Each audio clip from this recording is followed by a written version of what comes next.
आरोही अवरोही, और काफी लोगों से पूछ लिया जाता है जो कि इसको 10-10 बार पढ़ चुके हैं, नहीं बता पाते हैं, तो आप लोग इसको ध्यान दीजिएगा और पढ़िए। हाय गाइस, हम लोग देखने वाले हैं मैथ का एक नया पार्ट, जो कि आपका ये मैथ का बेसिक सीरीज चल रहा है, बेसिक मैथ। तो उसमें है दशमलव भिन्न। हाँ, ऐसा भिन्न जो दशमलव फॉर्म में होती है उसको हम लोग डिफाइन करेंगे, ठीक है। तो अब देखिएगा, ऐसे भिन्न जिसका हर 10 की घात के रूप में होता है उसे दशमलव भिन्न कहते हैं। मतलब ऐसा भिन्न जिसका जो हर है वो 10 की घात के रूप में होता है, हाँ, उसे भिन्न कहते हैं, दशमलव भिन्न कहते हैं, ठीक है।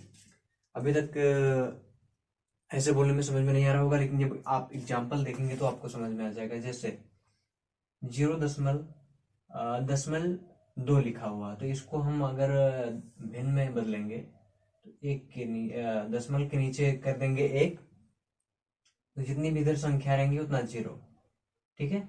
बाद में इसको निकाल लिया जाएगा 2, 5, 10, ठीक है। ये 10 के रूप में हो गया। आप देखिए दूसरा, देखिए 0.02। अब इसमें क्या करेंगे, सेम ये फंडा, जो डेसिमल है, डेसिमल इसके नीचे 1 बढ़ा लिया जाता है और जितने अंक इधर हैं उतने 0 बढ़ा लिया जाता है, ठीक है। तो 1 0 और 1 2 0, ठीक है। थोड़ा छोटा लिख दिए हैं, दिखाई नहीं दे रहा होगा, ये थोड़ा सा बड़ा कर दे रहे हैं, 1 0, ठीक है। दशमलव हट जाएगा, ये 0 का कोई वैल्यू ही नहीं है, तो 2/100। अब इसको हमें लिखना होगा, मैंने यहाँ क्या कहा कि 10 की घात के रूप में, ठीक है। इस चीज को आप देखिएगा, 10 की घात में 2/10 का स्क्वायर कर दिया जाए तो कोई गलती है? कोई गलती नहीं, बस यही चीज यहाँ समझाया गया है कि दशमलव भिन्न ऐसे भिन्न जिसका हर 10 की घात के रूप में होता है उसे दशमलव भिन्न कहते हैं, ठीक है। सेम यही है। आइए एक नोट पढ़ लेते हैं। एक नोट ये है, दशमलव के बाद किसी भी संख्या के दाहिने ओर शून्य का कोई महत्व नहीं होता है। जैसे आप देख रहे हैं 0.7 लिखा हुआ है, अगर जो हम यहां लिख दे रहे हैं 0.710, ठीक है। यहां लिख दिए 0.700, ठीक है।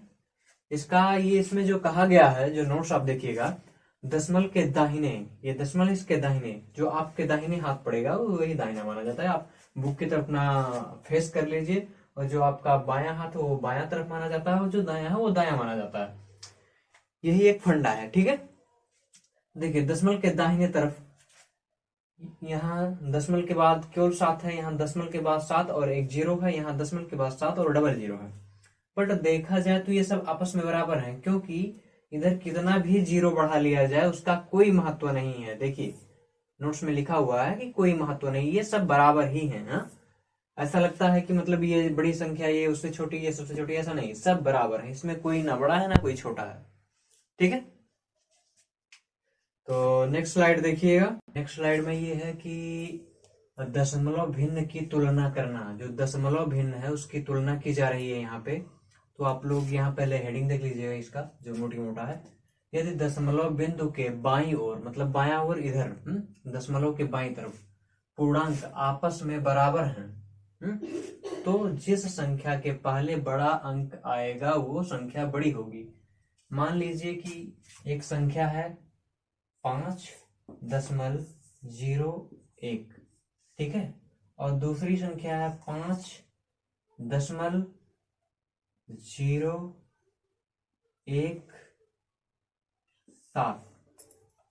तो इन दोनों में कौन सी संख्या बड़ी होगी, हम तुलना किया कर रहे हैं, ठीक है। तो दोनों में से बताइए कि दोनों में से संख्या कौन सी बड़ी है। अब देखते हैं, 5 यहाँ है, 5 यहाँ है, 0 यहाँ पर है, 0 यहाँ पर है, 1 यहाँ पर है, 1 यहाँ पर है। बट इसके आगे अगर देखा जाए तो एक 0 पड़ेगा और ये 7 है, तो जाहिर सी बात है ये बड़ा है, ठीक है। जाहिर सी बात है कि ये बड़ा हो जाएगा। दूसरी संख्या हम पुटअप करते हैं, 5.003.7, ठीक है। यहाँ दशमलव है आपका, ठीक है। इस संख्या में यहाँ दशमलव थी और इस संख्या में यहाँ पे दशमलव था। ठीक है, अब दूसरा संख्या जो है 5.00309। ठीक है, अब इसमें आप देख करके बताइए कि कौन सा पड़ा है। तो हम लोग देखते हैं, जैसे कि इसमें कि यहाँ 5 है, यहाँ 5 है बराबर, यहाँ पे 00 है, यहाँ पे 00 है बराबर, यहाँ पे 3 है, यहाँ पे 3 है, यहाँ पे 7 है, यहाँ पे 0 है। तो इससे क्या हुआ कि ये संख्या जो है बड़ी हो गई और ये छोटा हो गया। ठीक है, जो संख्या बड़ी होती है, ये वाला एरो जो बनता है उसका मुंह उधर खुला हुआ रहता है। ठीक है, आपको दिखा दे रहे हैं। यहाँ देखिए बड़ा, ये जो बड़ा है, बड़ा की तरफ खुला रहेगा, इधर ये जो नोक है इधर छोटा। ठीक है, अगर ना समझ में आया हो तो दोबारा आप देख लीजिए। एक संख्या 5.00307, दूसरा संख्या 5.00309। ठीक है, 5 यहाँ है, 5 यहाँ पे है, 00 यहाँ, 00 यहाँ पे है, 3 यहाँ पे है, 3 यहाँ पर है, यहाँ पर 7 है और यहाँ पे 0 है। इस वजह से ये संख्या आपकी बड़ी हो गई। ठीक है, तो इसी हिसाब से देखते हैं। चलिए हम लोग आरोही क्रम और अवरोही क्रम दशमलव का देख लिया जा रहा है। तो आइए गाइस, ये हमारा नेक्स्ट क्वेश्चन हो जाएगा। दी गई संख्याओं को आरोही क्रम में लिखिए। आरोही क्रम में लिखना है तो संख्या अभी हम पुटअप कर लेते हैं। कोई 4.001, ये पहला संख्या हो गया। 4.010, 4.100। ठीक है, ये संख्या हो गया, इनको आरोही क्रम में लिखना है। ठीक है, आरोही मतलब छोटे से बड़े की तरफ। ठीक है, छोटे से बड़े यानी कि 1 से 9 की तरफ, छोटे से बड़े की तरफ इसको लिखा जाता है। तो सबसे पहले क्या लिखा जाएगा, इसमें सबसे छोटा कौन सा है? देखिए 4 यहाँ पे है, 4 यहाँ पे है, यहाँ 00 है और यहाँ 1 0 के बाद 1 है।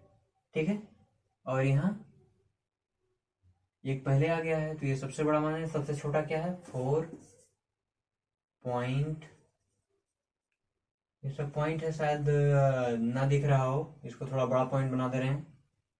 पॉइंट थोड़ा बड़ा रहेगा तो ये दिखेगा। ठीक है, 0 0 1। ठीक है, इससे जो है बड़ा बन गया 4.010, इससे भी बड़ा बन गया 4.100। ठीक है, पहले सबसे छोटा, फिर उससे बड़ा, फिर उससे बड़ा। ठीक है, ये आपका हो गया आरोही क्रम। आरोही क्रम, आरोही क्रम, इसको असेंडिंग ऑर्डर भी कहा जाता है। ठीक है, असेंडिंग ऑर्डर, इंग्लिश में असेंडिंग ऑर्डर कहा जाता है और हिंदी में आरोही क्रम कहा जाता है। दूसरा क्वेश्चन देखिएगा, क्वेश्चन नंबर दूसरा।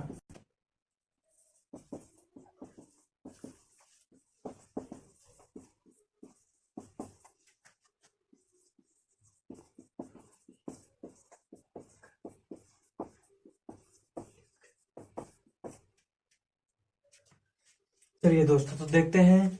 दी गई संख्या को अवरोही क्रम में लिखिए। अवरोही, तो पहले हम लोग संख्या लिख लेते हैं, उसके बाद कुछ डिफाइन करते हैं। मान लीजिए 6.010, पहला संख्या हो गया। 6.800 हो गया। 6.00 और 9 हो गया। कहाँ? 6.250। ठीक है, अब पहले हम लोग इसमें समझ लेते हैं कि आरोही में है छोटे से बड़े की तरफ जाते हैं हम लोग, यानी ग्राफ नीचे से ऊपर जाता है। लेकिन अवरोही में जैसे अवनमन कोण हम लोग पढ़ते हैं, तो अवनमन कोण जो होता है ऊपर से नीचे की तरफ झुका रहता है। ठीक है, वैसे अवरोही ऊपर से नीचे की तरफ आता है। ठीक है, वो 100 से 1 की तरफ वो वापस आता है। ठीक है, 100 फिर 99 98 ऐसे करके आता है। तो सबसे बड़ी जो इसमें संख्या होगी उसको हम लोग लिखेंगे। अब देखिए इसमें सबसे बड़ी कौन सी? 6 यहाँ पे है, 6 यहाँ पे है, 6 यहाँ पे है, 6 यहाँ पर है, कोई दिक्कत नहीं है। यहाँ पे 0 है, यहाँ पे 8 है, यानी कि इस वाले से ये वाला बड़ा है। ये वाला 00 है लगभग, ये तो और भी छोटा है। यहाँ 2 5 है, ये भी छोटा है। सबसे बड़ा है 6.800, ये सबसे बड़ा है। इसके बाद इससे छोटा कौन सा है?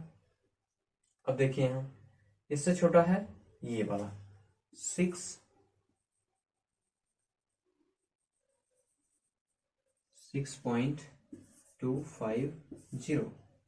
फिर इससे छोटा होगा 6 पॉइंट, इसको पॉइंट पढ़िएगा 0100। ठीक है। इसके बाद क्या है, सबसे जो छोटा बना वो बना 6.00, ये ऐसे बना। अब इसको देख लीजिए, इसको कहेंगे अवरोही, ठीक है। इसको डिसेंडिंग ऑर्डर भी इसको कहते हैं। इसको डिसेंडिंग ऑर्डर कहा जाता है, उसको असेंडिंग ऑर्डर कहा जाता है। तो आप जान जाइए, एक ग्राफ बना दे रहे हैं, ये जो है ऐसे करके आप देखिएगा। जो हमारा पढ़ाई करने का तरीका है, ये जो कोण बनता है इसे हम अवनमन कोण कहते हैं।